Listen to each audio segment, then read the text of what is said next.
दुनिया के प्रत्येक हिस्सों में हर बच्चा कई परिकथाओं और अन्य कहानियों को सुनकर बड़ा हुआ है, जिन्हें अक्सर लोक कथाओं के रूप में माना जाता है। वे अक्सर सरल कहानियां होती हैं, जिन्हें मौखिक रूप से एक पीढ़ी से दूसरी पीढ़ी में स्थानांतरित किया जाता है। प्रत्येक मानव समाज की अपनी लोक कथाएं होती हैं, जो पीढ़ी दर पीढ़ी स्थानांतरित होने के कारण प्रसिद्ध होती जाती। तो साथियों, आज हम ऐसी ही एक लोक कथा आपके साथ में साझा कर रहे हैं। एक समय की बात है, एक गांव में एक बुढ़िया रहती थी।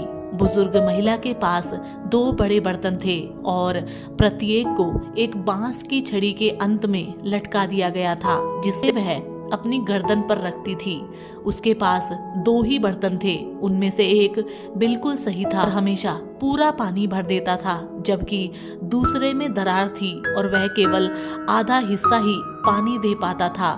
दिन भर दोनों बर्तनों में पानी लाने के बाद महिला अपने घर वापस चली जाती थी। पानी की धारा से घर तक लंबा रास्ता तय करते समय सही खड़ा हमेशा पूरा पानी लेकर आता था, लेकिन फूटा हुआ घड़ा हमेशा आधा पानी लेकर आता था। ऐसे पूरे 2 साल तक चलता रहा।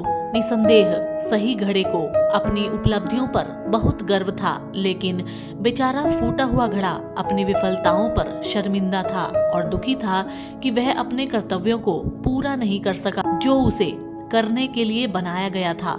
2 साल बीत जाने के बाद एक दिन उसने बुजुर्ग महिला से पूछा, उसे क्या असफलता लगी थी। मुझे खुद पर शर्म आ रही है कि मेरी बगल की दरार से पानी बाहर निकल जाता है और मैं केवल आधा ही पानी दे पाता हूँ। बुजुर्ग महिला मुस्कुराई और बोली, क्या तुमने देखा कि पार्क में तुम्हारे किनारे पर फूल है, लेकिन गमले के दूसरी तरफ नहीं, क्योंकि मैंने पार्क के तुम्हारे किनारे पर फूलों के बीज बोए थे और हर दिन जब हम तुम्हारे साथ चलते थे तो तुम में से पानी निकलकर फूलों में जाता था। मैं 2 सालों से उन फूलों को तोड़ने और उनसे अपने घर को सजाने में सक्षम हुई।